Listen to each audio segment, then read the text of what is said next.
चित्तु सविशुद्धे ध्रुवमचल मनोभवं गतिं पत्ते वोक्षामि समयपाहुड मृण्मो सुदकेवली भडिदं नमो अरिहन्ताडं नमो सिद्धाडं नमो आयर्याडं नमो वज्रायाडं नमो लोई सौवसाहुडं।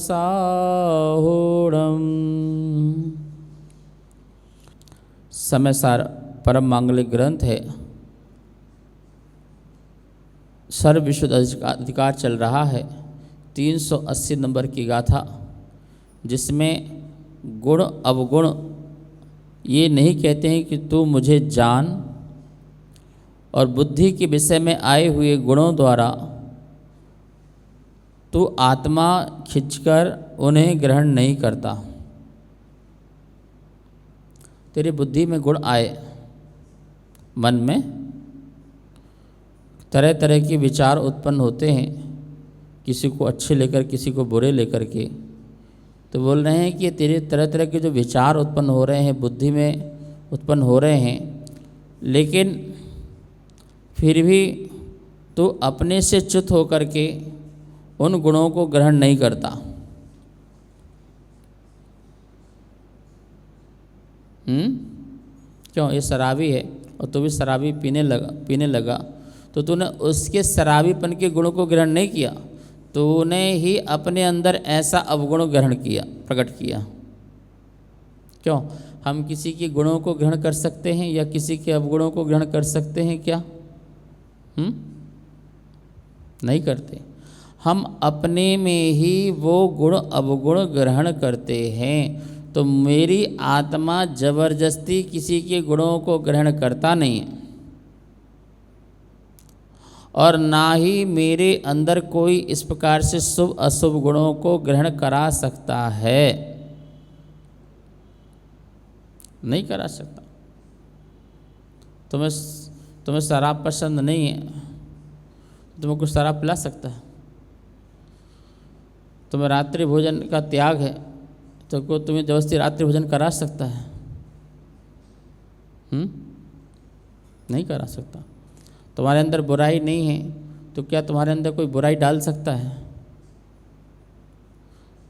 नहीं डाल सकता है।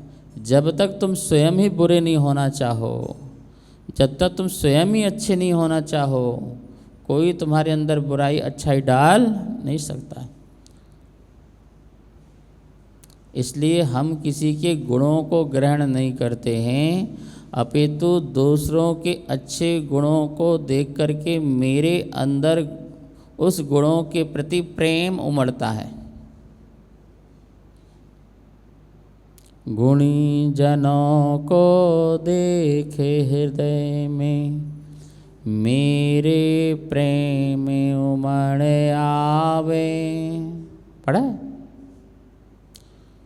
मेरे प्रेम उमड़ आवे। गुणी जनों को देख हृदय में मेरे प्रेम उमड़ जावे। उसके गुण मेरे में नहीं उमड़ जावे, मेरे में ऐसा प्रेम भाव प्रकट हो वो गुणों को देख करके। ठीक है? जैसे भगवान है, भगवान को देख करके उनकी जो वीतरागता है, उनकी नग्नता है, उनकी दिगंबर मुद्रा है, उनका निश्चल भाव है, उनका जो निर्विकार है, जो उनका निश्चल है, निर्द्वंद है, निर्मोह है, निर्कषाय है, ये जो गुण हम सामने साक्षात देख रहे हैं, तो मेरे अंदर भी वो उन गुणों के प्रति प्रेम उमड़ आवे। ये व्यवहारिक बात कही गई है, क्योंकि जिस चीज़ से जिसको प्रेम उमड़ता है वही चीज़ वो अपने में प्रकट करना चाहता है, उसी चीज़ को। प्रेम मतलब यहाँ पर राग। यदि आपको मुझसे राग हो रहा है तो निश्चित ही आप भी अपने में बदलाव लाएंगे कि मैं भी बिल्कुल ऐसे ही रहूं,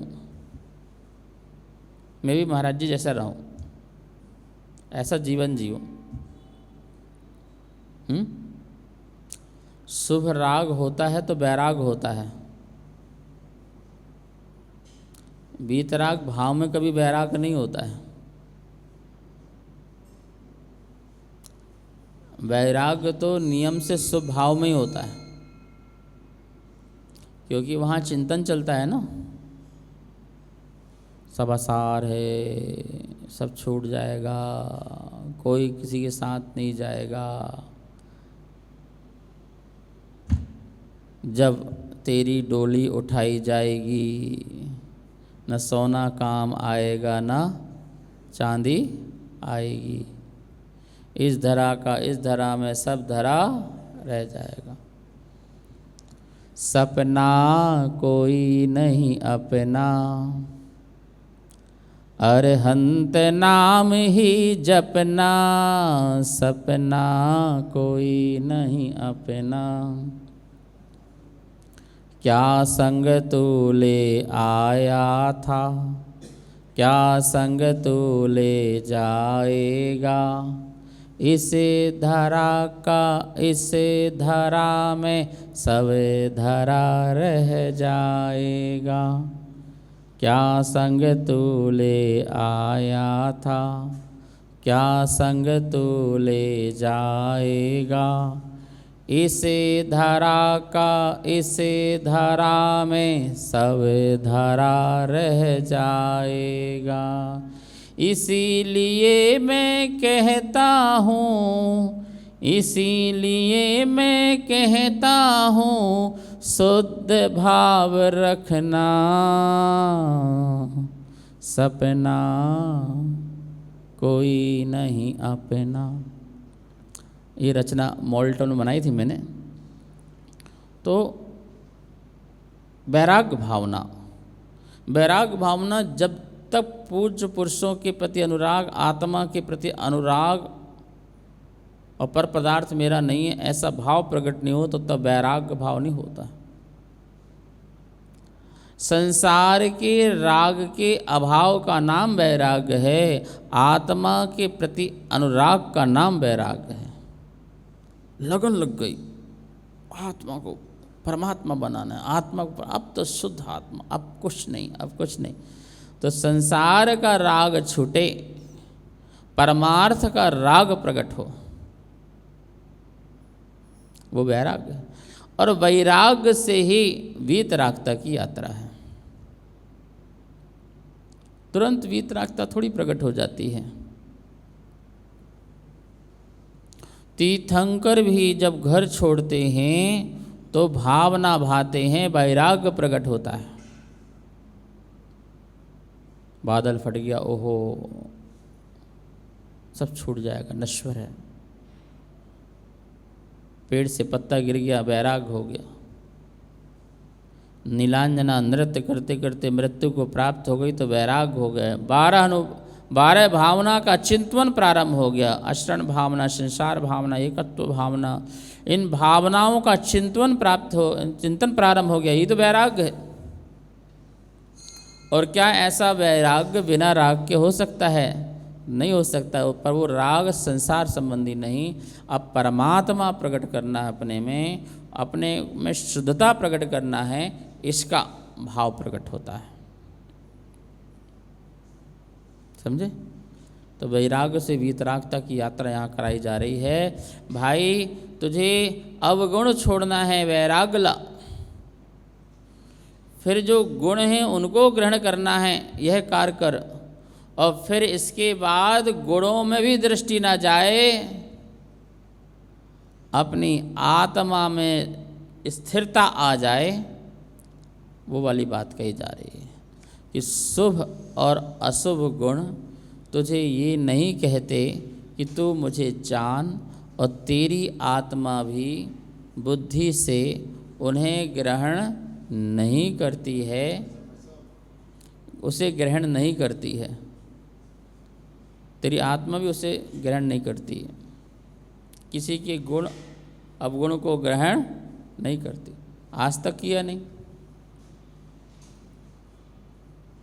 आज तक भी किसी के गुणों को ग्रहण नहीं किया। क्यों? क्योंकि किसी के गुण और वो उसका अपने में है और मेरे गुण अपने में है। आप घर में 5 लोग हैं तो पांचों की प्रवृत्ति एक सी है क्या? और क्या कोई मेरी पांचों की प्रवृत्ति एक सी कर सकते हैं क्या? बोलो, हो सकते हैं? नहीं हो सकते ना।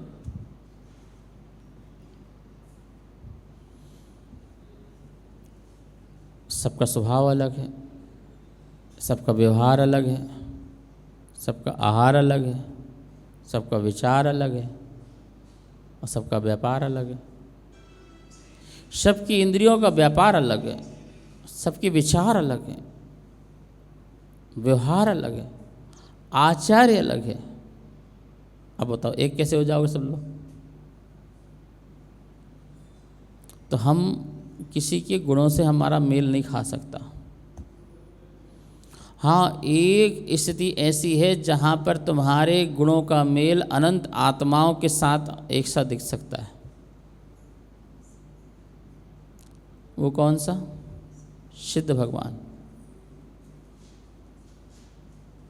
इसलिए तुम्हें सिद्ध होना चाहिए कि हर सिद्ध के गुण एक से हैं। उसके लिए तुम्हें क्या करना पड़ेगा? उसके लिए तुम्हें शुद्धोपयोग में जाना पड़ेगा, सामायिक में जाना पड़ेगा, वीतराग भाव में जाना पड़ेगा, कायोत्सर्ग में जाना पड़ेगा। सिर से बराबर होने की कला सीखो, पैर से बराबर होने की कला मत सीखो।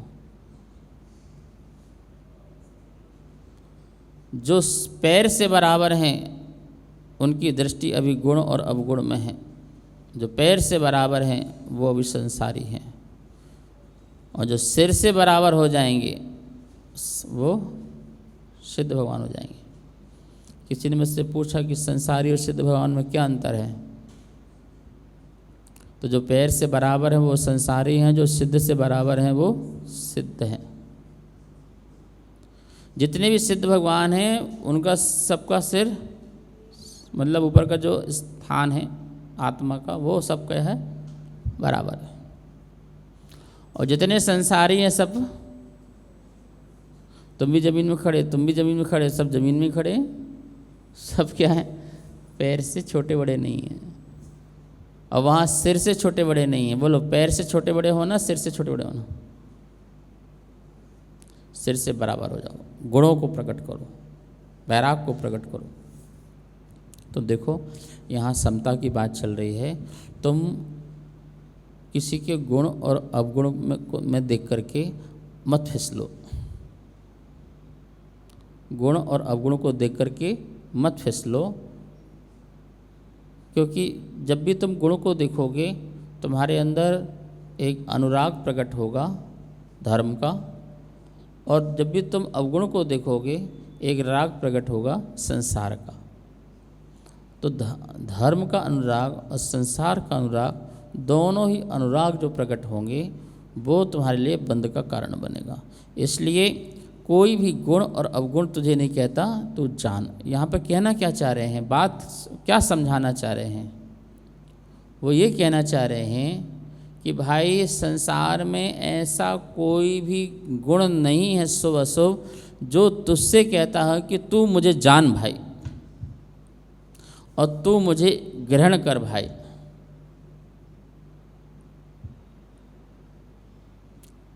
कोई नहीं कहता। अब इस गुण और अवगुण के जो शुभ अशुभ जो गुण हैं ये सब में लगा लेना, रूप में, रस में, गंध में, वर्ण में और शब्द में, इन सब में लगा लेना। ऊपर जितनी चीज़ें कही गई हैं वो गुण, वो सब में लगा लेना। वो सारे शुभ अशुभ गुण तुझसे ये नहीं कहते हैं तू मुझे जान, और ना ही आत्मा अपने स्थान से च्युत होकर के उन गुण और उन शुभ अशुभ गुणों को ग्रहण करती है। आपके अंदर सज्जन गुण है तो मेरी आत्मा निकले और तुम्हारे पास जाए और सज्जन गुण को लेकर के आ जाए।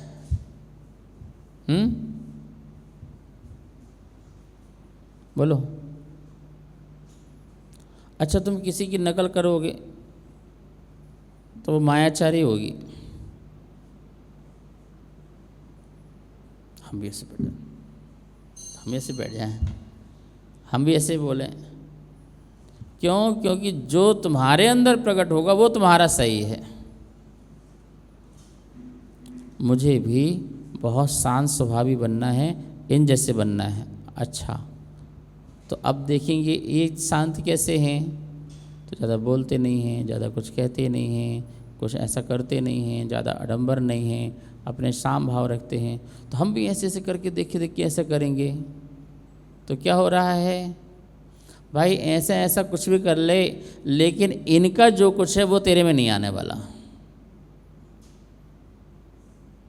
तू नकल तो कर पर उनकी चीज़ तेरे में नहीं आने वाली। जो कुछ भी प्रकट हो रहा है वो तेरा अपना स्वयं का जो आपने तैयार किया है वस्तु वो प्रकट हो रही है।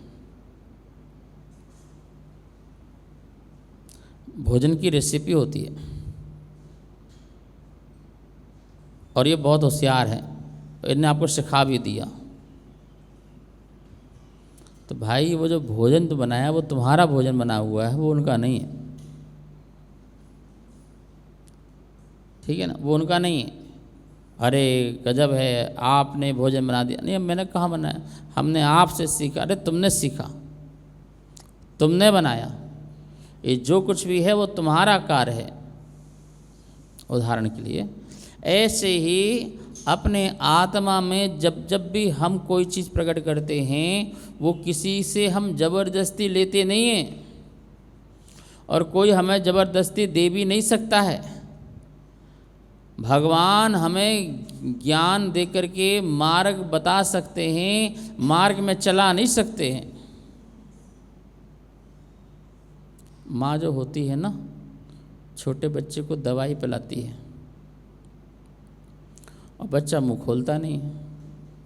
हम नहीं पिएंगे, हम नहीं पिएंगे, करता रहता है।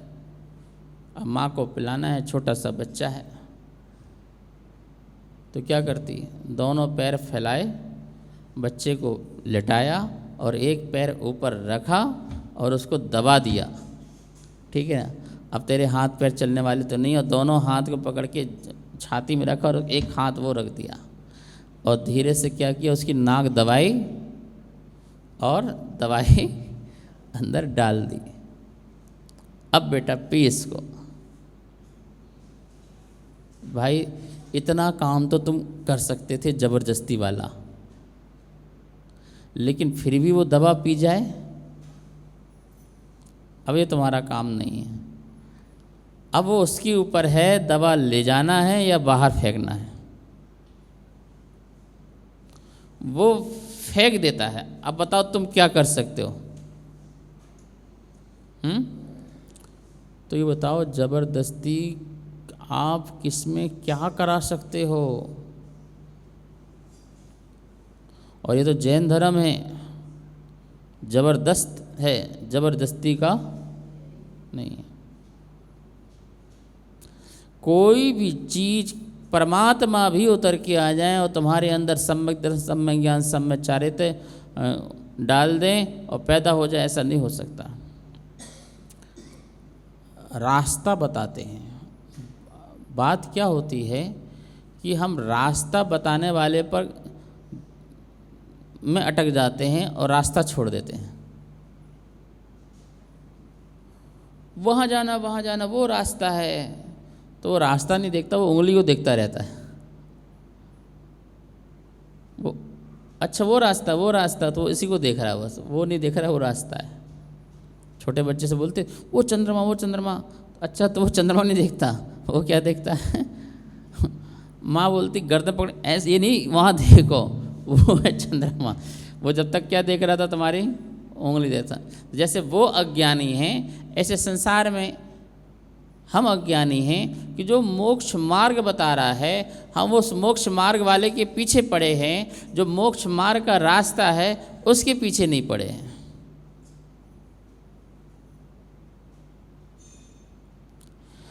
गुरु बना लिया तो गुरु के पीछे पड़े हाथ धो करके, पर गुरु जो बता रहा है वो काम में नहीं लगना, तो क्या करेगा गुरु? लगे रहो।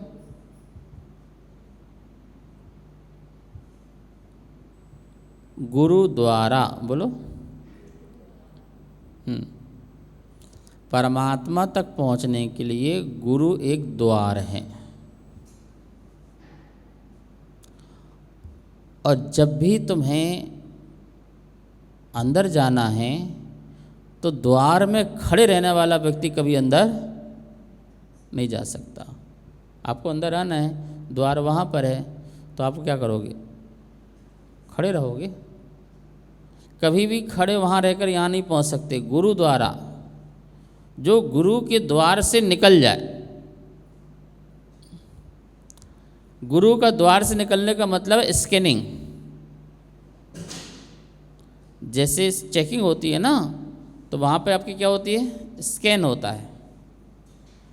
भाई स्कैन हो गया, अब आगे जा, अब दूसरे को स्कैन करने दे। तो तेरा स्कैन हो गया है कि अब तेरे पास कोई ऐसी खतरनाक चीज़ नहीं है, अब तू अंदर जा सकता है। हम भी निश्चिंत हैं और तुम भी अब निश्चिंत हो। ऐसी गुरु का शरण स्कैनर है।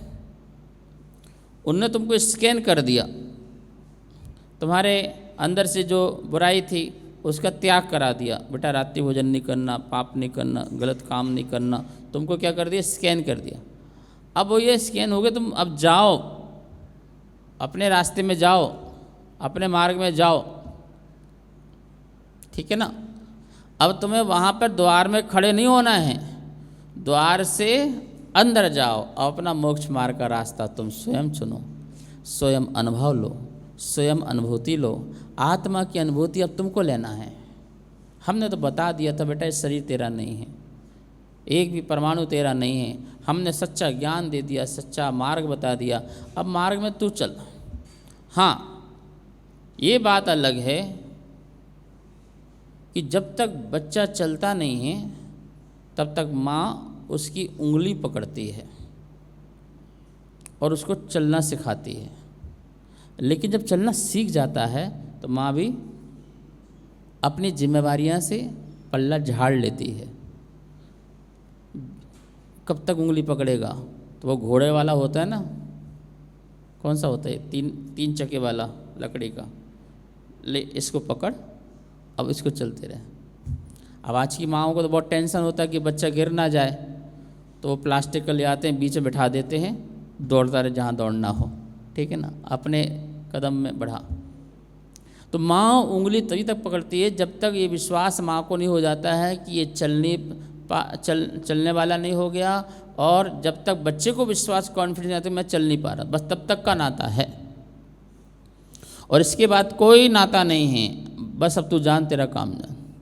ऐसे ही गुरु के पास गुरु ने तुम्हें चलना सिखा दिया। बेटा ये मोक्ष मार्ग है, ये तुम्हारे गुण हैं, ये तुम्हारे अंदर क्वालिटी होना चाहिए। अब तुम समझदार हो, अब तुम इस मार्ग से आगे बढ़ो। अब शास्त्र में तुम सारा पढ़ लो, सारे पुराण पढ़ के लाओ मुझे। उन्होंने दीक्षा ली और दीक्षा लेते ही वो अलग चले गए, वो अलग चले गए। आप सारे पुराण का कथा कहानी पढ़ लीजिए। वो वहाँ पे गए, वहाँ पे वहाँ से निकल गए, वहाँ से वहाँ निकल गए, वहाँ पे जाकर उनका मोक्ष हो गया। बोले भाई मैं तुम्हें ढोने थोड़ी आया हूँ, शास्त्र में लिखा है, बहुत कड़वी बात लिखी है। मैंने जब गुरुदेव के पास गया तो उनके पास कोई नहीं था। मैंने कहा गुरुदेव आप इतने महान आचार्य हैं, अभी तक आपके हजारों शिष्य होना चाहिए और आप साथ में रखते इतने लोगों को बढ़िया, और आपका भी बढ़िया और सबका भी बढ़िया होता। तो एक वो तुरंत गए, डायरी लेके आए, एक गाथा सुनाई। उसमें लिखा है, यदि तुझे इतना ही शौक है संग बना करके संग में रहने का, तो एक काम कर ले, दीक्षा छोड़ करके विवाह में प्रवेश कर जा। क्या लिखा है? विवाह में प्रवेश कर जा। इतनी बड़ी बात लिखी है। बोले वहाँ भी तूने कुनवा जोड़ा था और यहाँ भी तूने कुनवा जोड़ा, तो बोले तूने किया क्या? वहाँ भी जिम्मेवारी उठा रहा था और यहाँ भी जिम्मेवारी उठा रहा है। बोले नहीं, एक वैरागी आया है, उसके वैराग को देखो और उसकी चर्या को देखो, उसके परिणामों को देखो, और देखने के बाद उसे दीक्षा दो। और भाई दीक्षा देने के बाद अब तेरा अपना अनुशासन है, तेरी अपनी चर्या है, तेरा अपना जीवन है, मेरी कोई जिम्मेवारी नहीं है। अब तो अपना कल्याण कर। जिंदगी भर उससे जुड़ा रहूँगा तो मेरे पर जुड़ा रहे, मेरे अनुशासन चल, मेरे इसमें चल, मेरे इसमें चल। ये तो कसाय है, ये तो कसाय का सौदा है, साधना का सौदा नहीं है, ये कसाय का सौदा है। मेरे नाम ले, मेरी फ़ोटो क्यों नहीं लगाई, मेरा नाम क्यों नहीं लिया, इसका नाम क्यों नहीं लिया। आजकल देख रहे हैं झंझट इसी के नाम का चल रहा है, उनकी फ़ोटो क्यों नहीं लगा रहे, उनका नाम क्यों नहीं ले रहा है। ये क्या बकवास की बातें हो रही हैं। दीक्षार्थी हो, स्वतंत्रता सिखाई है, स्वतंत्र हो अपने आत्म कल्याण को। हम जब आचार्य से बैठे, हमने आचार्य से कहा कि हम आपकी आचार वंदना करना आना चाहते हैं, हम आपसे पूछना चाहते हैं। तो बोले भाई अब तुम मुनिराज हो, अरहंत का स्वरूप हो, तुम इस तीर्थंकर के अरहंत के स्वरूपवान हो। मैं तुम्हें बार बार समझाऊं, बार बार बताऊं, मुझे अच्छा नहीं लगता है एक भगवान दूसरे भगवान को बार बार समझाए। तुम अपने अनुशासन में रहो, तुम जो भी कुछ करोगे वो तुम्हारा होगा, तुम्हारा अपना होगा। दो प्रकार के बैल होते हैं। एक बैल तो ये होते हैं ऐसे हाथ फेरो इशारा से और वो मंजिल तक चलते रहते हैं, और एक जो चलता नहीं है तो उसके लिए कोड़े पड़ते हैं, चाबुक पड़ती है, और वो लकड़ी में आगे कील लगी होती है तो उसको बार बार वो अंकुश मारते हैं, वो फिर भागता है, वरना वो चलते ही नहीं है। तो ऐसे ही उद्दंड कोई शिष्य हो तो उसको बार बार प्रायश्चित दो, बार बार समझाओ, बार बार ये करो। और एक सहज सरल साधु होता है, इशारा कर दिया बेटा ऐसे मार्ग में तुम्हें चलना है, तुम इसका अच्छे से भली भांति ध्यान रखना, बस और कुछ नहीं। अब जाओ अपने मार्ग में जाओ, अपने रास्ते पे जाओ, अपने मोक्ष मार्ग में जाओ। तो ये बात है।